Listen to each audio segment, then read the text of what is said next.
Hello students, कैसे हैं आप लोग। एक बार फिर से आपके अपने परिवार ड्रीम क्लासेस में सभी का स्वागत है। चलिए, आज हम बहुत ही बेहतरीन और बहुत ही इंपॉर्टेंट टॉपिक आप सभी के सामने लेकर के आए हैं। ठीक है, वो है लेखक के नाम का ट्रिक। ठीक है, और बहुत ही इजी तरीके से हम यहाँ पर आज सीखने वाले हैं। गद्य और काव्य खंड दोनों से रिलेटेड जितने भी कहानी है, जितने भी निबंध है, सभी के लेखक का आज हम लोग ट्रिक पढ़ने वाले हैं। ठीक है, बिल्कुल आप सबको रटना नहीं पड़ेगा। एक बार ध्यान से सुन लीजिएगा, आपको परमानेंटली याद हो जाएगा। ठीक है, तो ध्यान से शुरू से अंत तक हमारे साथ बने रहिए। बिल्कुल चुटकियों में आज हम लोग करने वाले हैं इसको। ठीक है, और सभी लोग चैनल को सब्सक्राइब करके जुड़ेंगे। ठीक है, बहुत ही फनी और मजेदार ट्रिक है, अंत तक हमारे साथ बने रहें तो आप आसानी से सीख जाएंगे। ठीक है, चलिए एक एक करके स्टार्ट करते हैं और बिल्कुल सब कुछ ट्रिक से हम लोग पढ़ने वाले हैं। ध्यान से सुनिएगा। चलिए, सबसे पहला आपके सामने है बातचीत। ठीक है, सबसे पहला आपके सामने दिख रहा होगा बातचीत। अब इसको हम कैसे याद करेंगे, ध्यान से सुनिएगा। क्या है? बातचीत। ठीक है, अब देखिएगा यहां लिखा हुआ बातचीत के लेखक बालकृष्ण भट्ट। ठीक है, अब देखिए इसको वैसे तो सबको याद रहता है, ये सबको याद रहता है कि बातचीत जो है वो इसके लेखक कौन है, बालकृष्ण भट्ट है। अब इसको याद नहीं होता है, फिर भी हम इसको याद कैसे करेंगे। अब देखिए, इंसान कब भटक जाता है? जब किसी से बातचीत करता है। ठीक है, मतलब बात बात में इस तरीके का बात निकालने लगता है। ठीक है, कि सामने वाला मतलब बिल्कुल अपना समझ करके सब कुछ बता देता है। मतलब बातचीत में इंसान अक्सर भटक जाता है। तो यहाँ पर लिखा हुआ भट्ट, क्लियर है। और खासकर बालक, ठीक है, जो बच्चे होते हैं, उसके सामने अगर कोई चीज बात बोले और वो बच्चा अगर सुन ले, है ना, तो वो सामने वाले को भी बता देता है। ठीक है, तो बच्चे पर भरोसा नहीं करना चाहिए, बच्चा कुछ भी कर सकता है ना। तो अक्सर जो है, जो बच्चे होते हैं, ठीक है, वो बातचीत में क्या करते हैं, अपने घर की बात भी बता देते हैं कि हाँ मम्मी पापा के बीच झगड़ा हुआ, घर में ऐसा चल रहा है ना। तो ऐसा कौन भटक जाते हैं? बच्चे, यानी कि बालक। तो यहाँ लिखा हुआ बाल कृष्ण भट्ट, इसके लेखक कौन है? बातचीत के कौन है लेखक? कौन? बाल कृष्ण भट्ट। क्लियर है। दूसरा देखिए, दूसरा आपके सामने, चलिए दूसरा है उसने कहा था। उसने कहा था कि लेखक कौन है? तो याद रखिएगा, उसने कहा था कि लेखक कौन है? चंद्रधर शर्मा गुलेरी। अब इसको हम याद कैसे करेंगे? अब देखिए यहां लिखा हुआ गुलेरी, शर्मा और गुलेरी। ठीक है, अब इंसान मान लिया जाए, कोई आदमी कोई काम कहा कि भाई ये काम कर दो, ठीक है, ये काम कर दो, और वो आदमी सुनते एक बोला कि हाँ हाँ कर देंगे, और वो क्या हो गया? गुल हो गया। देखिए यहाँ लिखा हुआ गुलेरी, क्या हो गया? गुल हो गया, मतलब गायब हो गया। अब मान लिया जाए उस इंसान जो कहा था काम करने के लिए, उसके सामने अगर वो आ जाएगा तो क्या कहेगा कि भाई तुमको हम एक काम कहे थे, तुमने क्यों नहीं किया, है ना। तुमको शर्म आना चाहिए। अगर कोई इंसान किसी को कोई काम करने के लिए बोल दे तो उसको करना ही चाहिए, है ना। लेकिन वो क्या किया? गुल हो गया, मतलब गायब हो गया। और यहाँ लिखा हुआ शर्मा, मतलब शर्म से उसके सामने ही नहीं आ रहा है ना। मान लीजिए कोई काम नहीं करेंगे तो किसी के सामने नहीं जाएंगे, है ना, कि उसने वो काम कहा और हमने नहीं किया, तो शर्म से क्या करेगा? नहीं जाएगा। यहाँ लिखा हुआ है शर्मा। क्लियर है। देखिए शर्मा गुलेरी, याद हो गया, सबको याद हो गया। क्लियर है।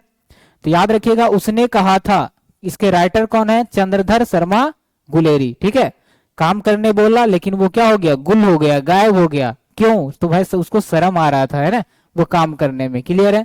चलिए दूसरा देखिए क्या है, दूसरा ध्यान से सुनिएगा। चलिए अगला है आपके सामने संपूर्ण क्रांति। संपूर्ण क्रांति किसके द्वारा लिखा गया है?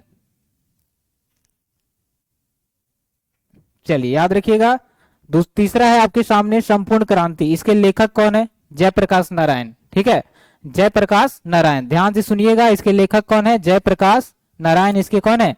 लेखक है। अब इसको याद कैसे करेंगे? ध्यान से सुनिएगा। देखिए यहाँ लिखा हुआ है संपूर्ण क्रांति। ठीक है, संपूर्ण मतलब पूरा, मतलब अगर आपको किसी भी क्षेत्र में क्रांति लाना है, ठीक है, तो उससे पहले आपका क्या होना चाहिए? प्रकाश की तरह आपको चमकना पड़ेगा। ठीक है, यहाँ लिखा हुआ है देखिए प्रकाश। अगर किसी भी क्षेत्र में आपको क्रांति लाना है तो सबसे पहले आप क्या करना पड़ेगा? आपको भगवान की पूजा करना पड़ेगा। ठीक है, यहाँ लिखा हुआ नारायण। ठीक है, नारायण की जैसे ही आप पूजा करेंगे तो आप पर क्या होगा? उनकी कृपा बनेगी, और फिर क्या होगा? प्रकाश की तरह आप चमकना शुरू हो जाएंगे। अब जैसे ही आप पर जो है ना, कि भगवान का छाया रहेगा, नारायण, नारायण मतलब होता है भगवान। ठीक है, और अब फिर आप क्या करेंगे? चमकना शुरू कर देंगे, है ना, मतलब आपका जो है सब जगह बोलबाला हो जाएगा, जयकारा लगना आपका शुरू हो जाएगा। ठीक है, मतलब पूरे पूरे देश में, पूरे विश्व में आप क्रांति तभी ला सकते हैं जब आपका क्या होगा? है ना, आपका प्रकाश की तरह आप चमकना शुरू कर देंगे, तभी आप पूरे देश में क्या कर सकते हैं, पूरा विश्व में क्रांति ला सकते हैं। क्लियर है, सबको याद हो गया? संपूर्ण क्रांति जयप्रकाश नारायण, याद हो गया।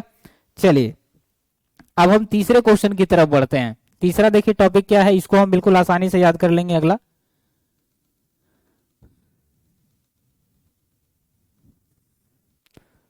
चलिए ध्यान से सुनिएगा। चलिए यहां तक बिल्कुल क्लियर है, ठीक है। बातचीत के लेखक बालकृष्ण भट्ट, और उसने कहा था किसके द्वारा लिखा गया है, चंद्रधर शर्मा गुलेरी जी के द्वारा लिखा गया है। चलिए आगे देखिएगा, अगला है आपके सामने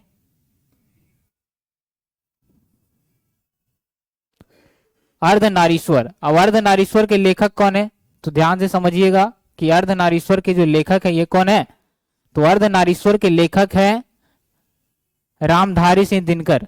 अब इसको याद कैसे करेंगे, ध्यान से सुनिएगा। देखिए अर्धनारीश्वर, यहां पर लिखा हुआ अर्धनारी, अर्धनारीश्वर मतलब आधा नर और आधा क्या होना चाहिए, पुरुष होना चाहिए। आधा अर्धनारीश्वर, आधा नारी है और आधा स्त्री है, आधा क्या है, पुरुष है। अब यहां लिखा हुआ राम, ठीक है, रामधारी, ठीक है। मतलब वो दिन जरूर आएगा जब इन पुरुष को और स्त्री को समान दर्जा कब मिलेगा, जब पूरे देश में राम राज होगा। स्त्री और पुरुष को समान दर्जा तभी मिलेगा जब पूरे देश में क्या होगा, राम राज होगा। मतलब राम क्या करेंगे, है ना, वो दिन जरूर आएगा। यहां देखिए रामधारी से दिनकर, जब, है ना, वो दिन तभी आएगा जब स्त्री और पुरुष दोनों का समान अधिकार होगा। कब, जब राम राज होगा, मतलब राम का राज होगा, है ना। तभी तो चारों तरफ क्या होगा, खुशहाली होगा, पूरी प्रजा, पूरा समाज, पूरी जनता खुश रहेगी। कब, जब राम राज होगा, तब स्त्री भी खुश, नर भी खुश और नारी भी खुश। क्लियर है, और वो दिन एक ना एक दिन जरूर आएगा, ठीक है। फिर बिल्कुल शेरनी की तरह, सिंह की तरह स्त्री भी क्या करेगी, दहाड़ मारेगी, है ना। याद हो गया सबको, अर्धनारीश्वर रामधारी सिंह दिनकर, यानी वो दिन जरूर आएगा, दिनकर। याद हो गया सबको।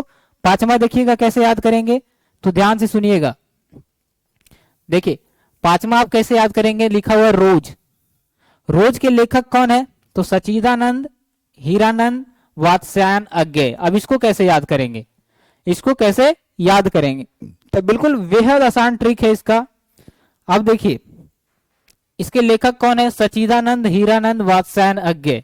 मतलब अगर कोई इंसान सच्चा इंसान है, कोई इंसान अगर सच्चा है और वो वो अगर कोई काम कर दे, कह दे करने के लिए आपको, सच्चिदानंद लिख देते हैं यहां पर, सच्चिदानंद, ठीक है, सच्चिदानंद। मगर अगर कोई इंसान, सच्चा इंसान आपको कुछ कह देगा, कुछ आज्ञा दे दे, सच्चिदानंद अज्ञेय, अज्ञेय को हम रिलेट करेंगे आज्ञा से। अगर वो इंसान आपको कुछ आज्ञा दे दे, भाई ये काम कर दो, ठीक है, और वो अगर सच्चा इंसान है, अच्छा इंसान है, तभी हम उसका क्या करेंगे, कहना मानेंगे। भले वो रोज कह दे हमको कहने के लिए कि भाई रोज रोज रोज रोज, ध्यान देखिए लिखा हुआ रोज, भले ही वो रोज कह दे काम करने के लिए, लेकिन हम उसका काम कब करेंगे, जब वो इंसान अच्छा होगा, तब हम उसका आज्ञा जरूर मानेंगे। कैसा इंसान होना चाहिए, सच्चा इंसान। तो याद रखिएगा सच्चिदानंद अज्ञेय, आज्ञा अज्ञेय। यहाँ देखिए सच्चा से हो जाएगा सच्चिदानंद, ठीक है, और रोज, भले ही वो रोज हमको बोल दे काम करने के लिए, लेकिन उसका काम रोज हम तभी करेंगे जब वो इंसान क्या होगा, सच्चा होगा और अच्छा इंसान होगा। तभी हम उसका क्या करेंगे, आज्ञा मानेंगे, उसका काम करेंगे। याद हो गया सबको। रोज के लेखक कौन है, सच्चिदानंद। अब देखिए अगला है आपके सामने,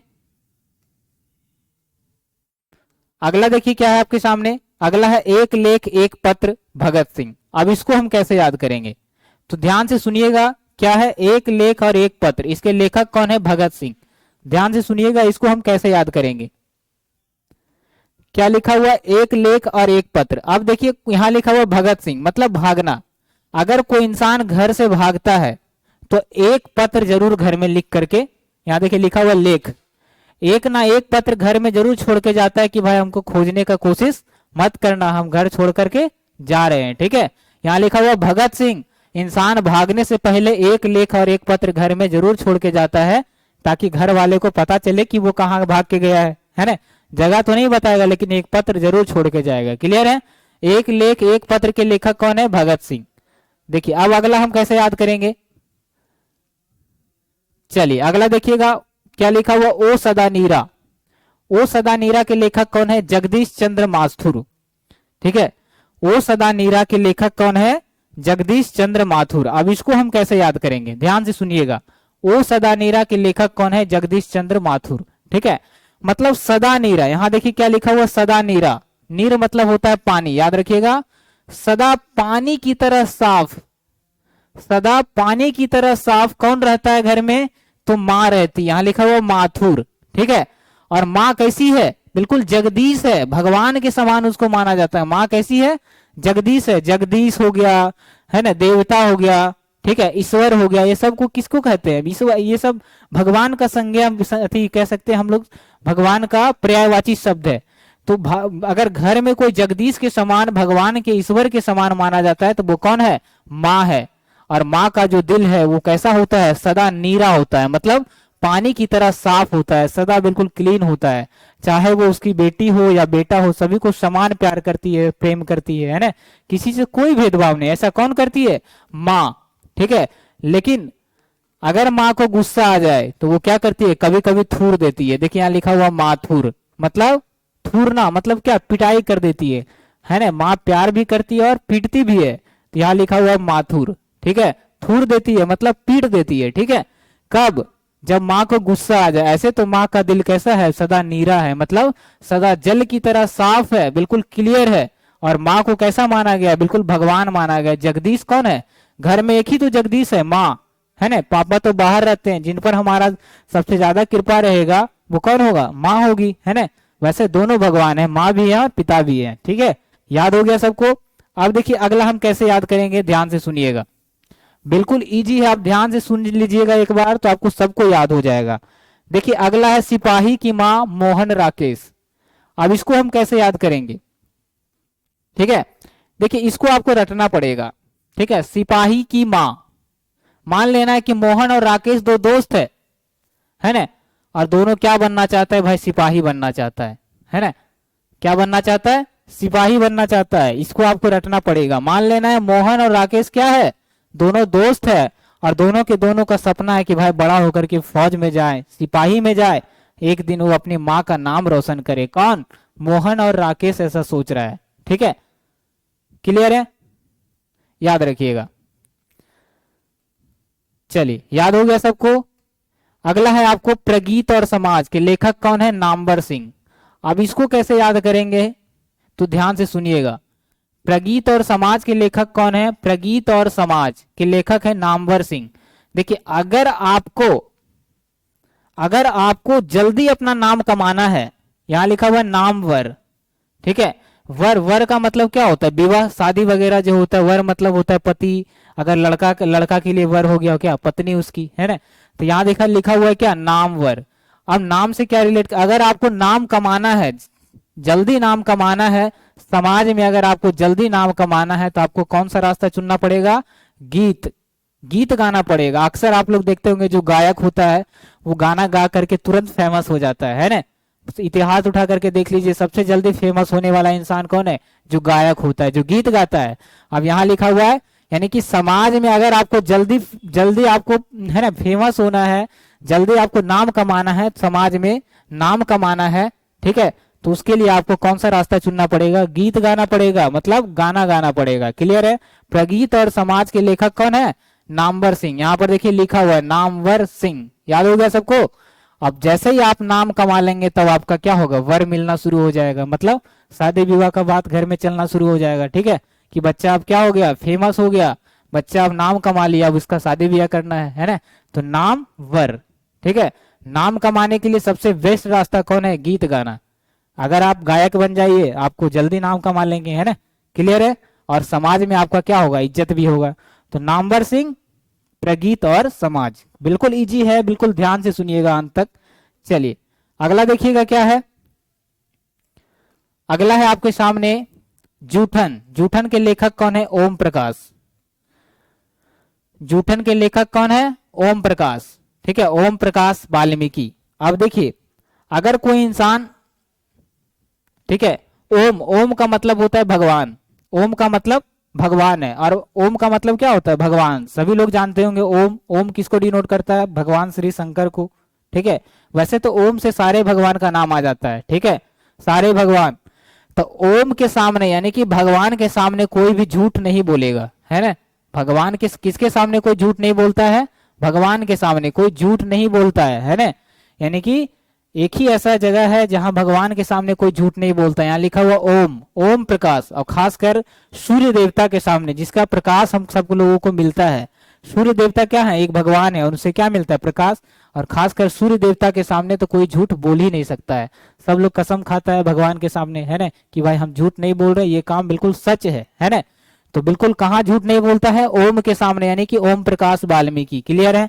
और वाल्मीकि तो सबको पता है एक भगवान ही है, रामायण के रचयिता एक भगवान ही है ना। क्लियर है? बिल्कुल इजी और आसान है, ध्यान से सुनिएगा, याद हो जाएगा। अगला देखिएगा क्या है? हंसते हुए मेरा अकेलापन। हंसते हुए मेरा अकेलापन के लेखक कौन है? मलयज। ध्यान से सुनिएगा, हंसते हुए मेरा अकेलापन के लेखक कौन है? मलयज। चलिए इसको आप कैसे याद करेंगे? देखिए बिल्कुल इजी, आप ध्यान से सुनिएगा। ठीक है, वैसे कोई इसका ट्रिक नहीं बताया होगा आपको, लेकिन हम इसको थोड़ा सा रिलेट कर देते हैं। ठीक है, क्योंकि थोड़ा सा टफ है इसको याद करना। देखिए यहाँ लिखा हुआ मल यज। यज से यहाँ पर रिलेट कर सकते हैं आज। यज से क्या रिलेट कर सकते हैं? आज, है ना। अगर आज आप अकेले रह गए अपने लाइफ में, अगर आज आप किसी का सहारा नहीं लिए, दोस्त का चक्कर छोड़ दिए, ठीक है, और भी गलत रास्ता नहीं चुने, है ना, अगर आज आप अकेले रह गए तो आप जिंदगी भर हंसते रह जाएंगे, है ना। क्या लिखा हुआ? मल यज। मतलब आज आप अगर हंसते रह गए अकेले, अकेले अगर आज आप खुश रह गए तो अपने लाइफ में जिंदगी भर हंसते रहेंगे। लेकिन आज अगर आप गलत रास्ता चुन लिए, दोस्त का साथ रहना, घूमना फिरना, तो आप जिंदगी भर घूमते रह जाएंगे। ठीक है, फिर आपको कभी सक्सेस नहीं मिलेगा। उसके लिए आपको आज ही अकेला रहना पड़ेगा, अकेला पढ़ाई करना पड़ेगा। दुनिया क्या कर रहा है उससे हमको कोई मतलब नहीं है। ठीक है, अगर हमें जिंदगी भर खुश रहना है, हंसना है, तो आज हमें क्या रहना पड़ेगा? अकेला रहना पड़ेगा। तो याद रखिएगा, हंसते हुए मेरा अकेलापन किसके द्वारा लिखा गया? मलयज के द्वारा। याद हो गया सबको? क्लियर है? चलिए आगे बढ़ते हैं। अगला देखिए क्या है? त्रिज। अब इसको त्रिज कैसे याद रखेंगे? त्रिज, त्रिज के लेखक कौन है? उदय प्रकाश। अब देखिए, अगर आपको, ठीक है, अगर आपको भी अपने लाइफ में, यहां लिखा हुआ है, एक तो आप रिलेट याद कर सकते हैं क्या, कि जब प्रकाश आता है, प्रकाश का उदय होता है, तो उसका लाइट हमेशा तिरछे आता है। जब सूर्य कहीं उगा हुआ रहे तो उसका लाइट अक्सर आप देखते होंगे कि तिरछे आता है। तो तिरछ हो गया उदय प्रकाश। मतलब जब सूर्य उदय होता है, सूर्य जैसे ही सूर्य निकलता है तो उसका लाइट जो है वो सीधा ना होकर के कैसा होता है? पूर्व के समान आता है। पूर्व से लाइट आता है, उसकी किरण, उसकी किरणें कैसी आती है? तिरछे आती है ना।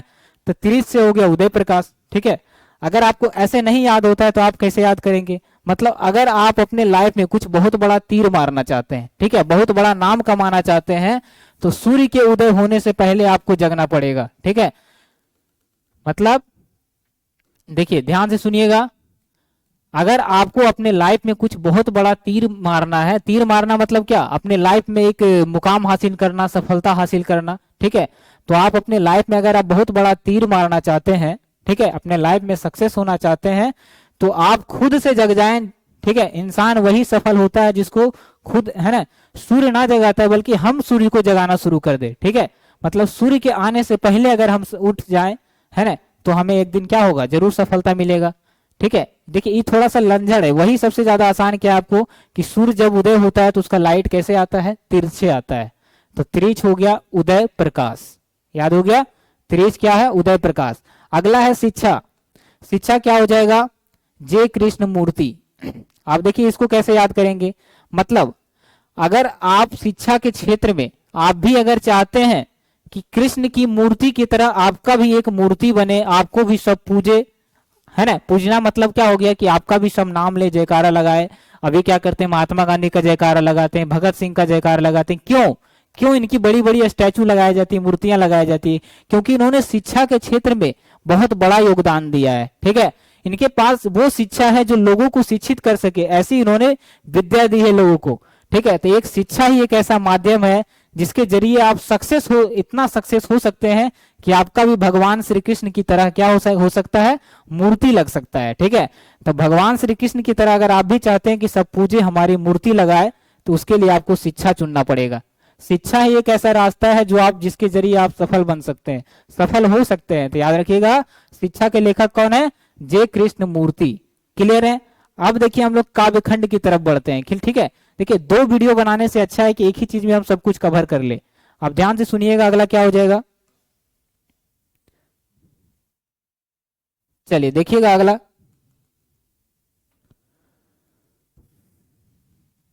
चलिए पहला क्या है, काव्य खंड। काव्य खंड का सबसे पहला चैप्टर आपको, आप सब लोग जानते होंगे, कड़बक। काव्य खंड का सबसे पहला चैप्टर क्या है, कड़बक। अब देखिए यहां लिखा हुआ कड़बक मतलब कड़ी बात।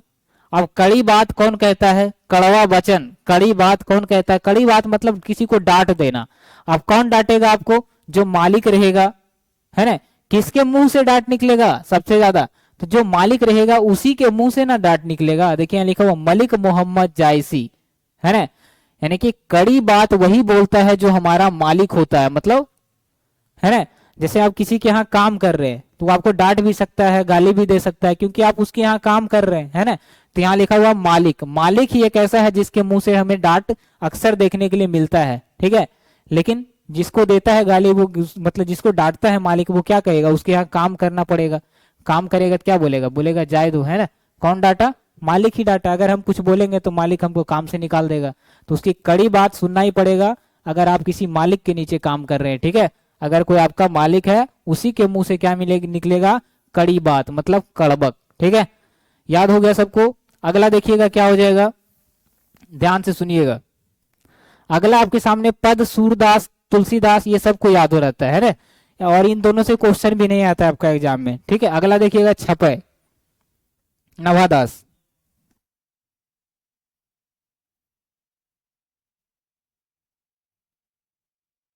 चलिए अगला देखिएगा छपय। अब देखिए छपय, छपय से आप क्या रिलेट कर सकते हैं, है ना। हम देखिए क्या रिलेट कर सकते हैं भाई, है ना।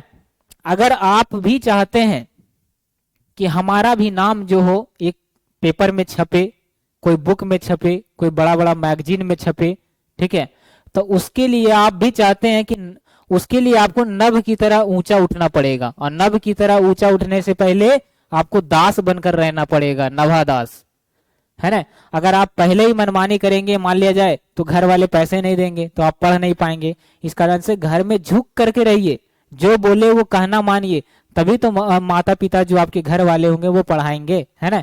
तो उसके लिए आपको दास बनना पड़ेगा। ठीक है, तभी आप एक दिन सक्सेस हो करके आपका भी नाम एक दिन क्या होगा, छपेगा इश्तिहार में, पेपर में, है ना, कि फलना जो है एक दिन न्यूज पेपर में आया, आईएएस बन गया, आईपीएस बन गया, पुलिस बन गया, है ना।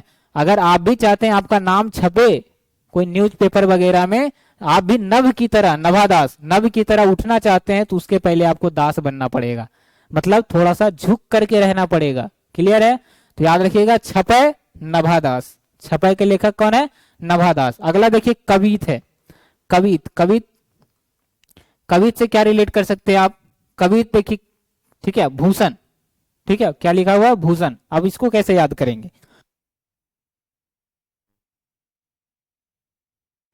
अब देखिए कवित में एक चीज आ रहा है आपको, कवि। अब यहां पर देखिएगा, आप अक्सर देखते होंगे कि जो कवि होता है वो हर जगह कुछ ना कुछ भाषण देते रहेगा, हर कुछ जगह कुछ ना कुछ भाषण देते रहेगा। कोई कवि सम्मेलन हुआ तो वहां भाषण दे रहा है ना, है ना। मतलब कहीं पर भी भाषण अगर दे रहा है, मतलब वो क्या है, कवि है। याद रखिएगा, सिर्फ हम रिलेट कर रहे हैं। ठीक है, कवित, कवित के लेखक कौन है, भूषण। भाषण से याद रखना आपको, भूषण। यहाँ क्या लिखा हुआ है, भूषण। भूषण को हम रिलेट कर रहे हैं भाषण से, मतलब भाषण सबसे ज्यादा कौन देता है, जो कवि होता है। हर जगह 4 लाइन पेश कर देगा, 2 लाइन पेश कर देगा, भले वो 10 लाइन की कविता हो, लेकिन वो क्या बोलेंगे कि हम आपके सामने 2 लाइन पेश कर रहे हैं, कौन, कवि। मतलब भाषण देने का काम ज्यादातर कवियों का होता है, तो भाषण से हम क्या रिलेट करेंगे, भूषण। अगला देखिएगा क्या हो जाएगा, तुमुल कोलाहल कलह में।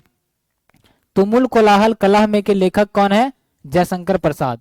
अब इसको हम कैसे याद करेंगे, देखिए लिखा हुआ तुमुल कोलाहल कलह में, इसके लेखक कौन है, जयशंकर प्रसाद। ध्यान से सुनिएगा। अब देखिए कोलाहल यहाँ पर लिखा हुआ, कोलाहल। कोलाहल अक्सर कहाँ होता है ना, जहां प्रसाद मिलता है वहां अक्सर कोलाहल शुरू हो जाता है ना। अक्सर क्या होगा, कोलाहल शुरू हो जाएगा। खासकर कहाँ, हर जगह आप लोग देखते होंगे, गांव घर में सबसे ज्यादा भी शिव चर्चा फेमस है ना। सब जगह शिव का चर्चा, मतलब शंकर भगवान की पूजा। यहाँ लिखा हुआ जय शंकर प्रसाद, है ना। मतलब शिव चर्चा में खासकर भले ही किसी को कुछ ना आता हो, लेकिन सब प्रसाद खाने के लिए वहां पर जरूर कोलाहल मचाएगा कि भाई, है ना। वहां पर जाएगा कि वो बोलेगा क्या कि हम भी आए पूजा सुनने के लिए, लेकिन वो रियल में क्या आता है, प्रसाद खाने के लिए आता है। ठीक है, तो कोलाहल अक्सर वही होगा जहां भगवान का पूजा होगा। जहां भगवान का पूजा होगा यानी कि वहां प्रसाद मिलना बिल्कुल तय है। प्रसाद खाने के लिए सब लोग जरूर जाएगा, भले ही पूजा में मन ना लगे। तो याद रखिएगा, तुमुल कोलाहल कलह में जयशंकर प्रसाद। क्लियर है, याद हो गया, बहुत इजी है। अब देखिए यहां लिखा हुआ अगला, सुभद्रा कुमारी चौहान किसके लेखक है, तो पुत्र वियोग। पुत्र वियोग के लेखक कौन है, सुभद्रा कुमारी चौहान। अब इसको हम देखिए कैसे याद करेंगे। पुत्र वियोग के लेखक हैं सुभद्रा कुमारी चौहान। इसको याद करने का देखिए सिंपल तरीका है। पुत्र वियोग के लेखक कौन है, सुभद्रा कुमारी चौहान। अब देखिए अक्सर पुत्र वियोग से क्या आप स्पष्ट कर सकते हैं, मतलब पुत्र का विछड़ हो रहा है, मतलब अलग होना, है ना।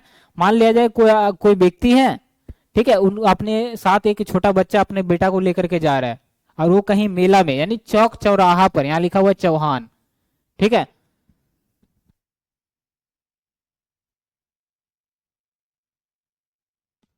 मतलब कहीं पर चौराहा पर क्या हो रहा है, पुत्र उसका वियोग हो गया, मतलब बिछुड़ गया। और अगर पुत्र का बिछुड़ गया तो उस व्यक्ति के लिए वो चीज क्या होगा, शुभ नहीं होगा, बिल्कुल अशुभ होगा उसके लिए, है ना। तो याद रखिएगा, सुभद्रा कुमारी चौहान। चौराहा पर ही ऐसा होता है, इधर से गाड़ी आ रहा है, इधर से गाड़ी आ रहा है, वहां पर क्या हो गया, इंसान बिछुड़ जाता है, खो जाता है, हेरा जाता है ना। तो याद रखिएगा, पुत्र वियोग कहाँ हुआ, चौराहा पर। और ये बात क्या है, किसी के लिए भी शुभ चीज नहीं है। तो सुभद्रा कुमारी चौहान, पुत्र वियोग, याद हो गया सबको। चलिए अगला देखिएगा क्या है, अगला देखिएगा क्या है, बिल्कुल आसान है। आप एक बार ध्यान से देख लीजिए, आपको दोबारा रटने का इसको जरूरत नहीं पड़ेगा, ठीक है। चलिए ध्यान से सुनिएगा। चलिए अगला देखिएगा क्या है, अगला है आपके सामने उषा। उषा के लेखक कौन है, शमशेर बहादुर सिंह। अब यहां पर क्या हम रिलेट कर सकते हैं, ध्यान से सुनिएगा, बिल्कुल नाम से हम याद करेंगे। उस, यहां लिखा हुआ उषा, उषा से हम क्या रिलेट कर सकते हैं, उस तो बोल ही सकते हैं। मतलब देखो, गौर से देखो उस है ना, क्या बोला कि गौर से देखो उस शेर को कितना बहादुर है। किस शेर को, उस शेर को, मतलब उषा। याद रखिएगा, शमशेर बहादुर सिंह। गौर से देखो उस शेर को, उस शेर को कि वो कितना बहादुर है ना। शेर क्या होता है, बहादुर, बहादुर होता है। अक्सर कोई भी इंसान कहेगा कि हम क्या है, शेर है ना।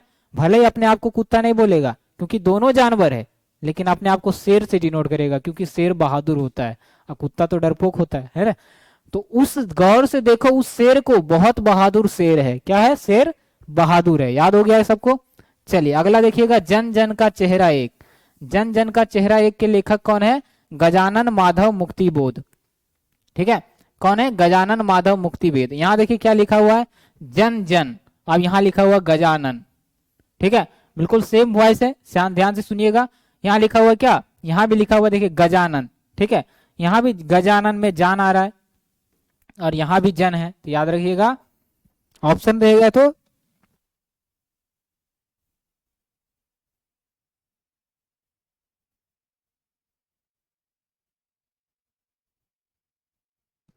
देखिए एग्जाम में अगर ऑप्शन रहेगा तो आप बिल्कुल आसानी से इसको याद कर लेंगे। ठीक है, जन जन का चेहरा एक मतलब गजानन माधव मुक्तिबोध। ठीक है, यहां लिखा हुआ गजानन, यहां आप ध्यान से देखिएगा, गजानन।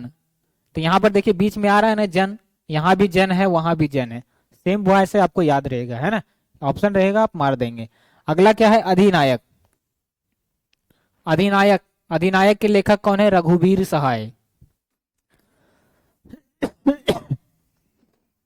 ध्यान से सुनिए क्या हो जाएगा, अधिनायक। अधिनायक के लेखक कौन है, रघुवीर सहाय।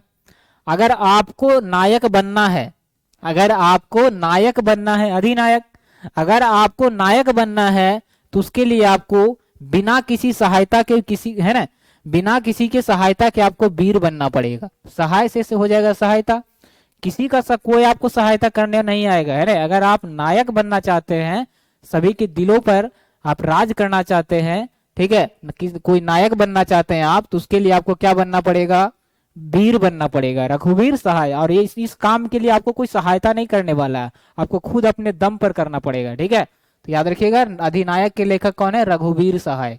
क्लियर है। नायक बनने के लिए हमें वीर बनना जरूरी है, अगर वीर नहीं रहिएगा तो नायक बन जाइए, है ना। आप देखे होंगे कि जो बड़ा बड़ा नेता होता है उसको अक्सर क्या होता है, सब लोग क्या करता है, गोली मार देता है या रास्ते में मार दिया। तो अगर आप नायक बनना चाहते हैं, तो अगर आप वीर रहेंगे तो आपको कोई कुछ नहीं करेगा, और है ना, नायक आप तभी बनेंगे जब आप खुद अपने दम पर वीर बनेंगे, है ना, कोई आपको सहायता करने नहीं आएगा। याद हो गया सबको। अगला देखिएगा क्या हो जाएगा। अगला देखिए, प्यारे नन्हे बेटे, इसके लेखक कौन है, विनोद कुमार शुक्ल। विनोद कुमार शुक्ल कौन है, इसके लेखक है, याद रखिएगा। प्यारे नन्हे बेटे के लेखक कौन है, विनोद कुमार शुक्ल इसके लेखक है। आप देखिए इसको कैसे याद करेंगे, प्यारे नन्हे बेटे विनोद कुमार शुक्ल, ठीक है। देखिए उसका जो बेटा है, विनोद का जो बेटा है वो क्या है, बहुत प्यारा है, बिल्कुल छोटा सा बेटा है उसका, और क्या है, बिल्कुल प्यारा है। तो याद रखिएगा किसका बेटा प्यारा है, विनोद का, ठीक है। थोड़ा जिसमें रिलेट नहीं हो पाता उसको हम नहीं बना पाते। अगला देखिएगा, हार जीत। हार जीत के लेखक कौन है, हार जीत के लेखक है अशोक वाजपेयी। अब इसको कैसे याद करेंगे, मतलब अगर आप हार गए कोई भी चीज में, अगर आप हार गए तो आपको क्या मिलेगा, शोक मिलेगा। शोक मतलब दुख होगा, है ना। अगर आप किसी चीज में हार गए तो आपको क्या होगा, शोक हो रहा, शोक मनाना पड़ेगा, मतलब दुखी थोड़ा सा होना पड़ेगा। लेकिन अगर आप जीत गए तो आपने बाजी मार ली, मतलब वाजपेयी। अगर आप जीत गए तब तो आपने बाजी मार ली, लेकिन अगर आप हार गए तो आपको शोक मनाना पड़ेगा, मतलब थोड़ा दुखी होना पड़ेगा। तो हार जीत क्या हो जाएगा, अशोक वाजपेयी। गांव का घर, ज्ञानेंद्रपति। अक्सर ज्ञान की बातें हमें गांव में देखने के लिए सबसे ज्यादा मिलता है ना। अक्सर गांव में क्या होता है, ज्ञान की बात अगर सीखना है तो भाई गांव के घर आप जाइए, वहां अलग अलग तरह के लोग ज्ञानी मिलेंगे और अलग अलग तरह का क्वेश्चन पूछेंगे, है ना। गांव घर जाइए एक बार, दादाजी पूछेंगे किस तरीके का सवाल, आप सब लोग जानते होंगे। तो गांव के घर में अक्सर आपको ज्ञान की बातें सीखने के लिए मिलेगा। तो याद रखिएगा, गांव का घर, ज्ञानेंद्रपति। इस तरह से आपकी सारी ट्रिक कंप्लीट होती है, और उम्मीद करेंगे सबको मजा आया होगा, याद भी होगा। थोड़ा सा वीडियो लंबा बनाया क्योंकि एक साथ हम लोग सब कुछ कवर करेंगे, कर लिए हैं, ठीक है। तो सबको याद हो गया। चलिए मिलते हैं अगले क्लास में, टेक केयर। इसी तरीके से आप हमारे साथ बने रहिए, ठीक है।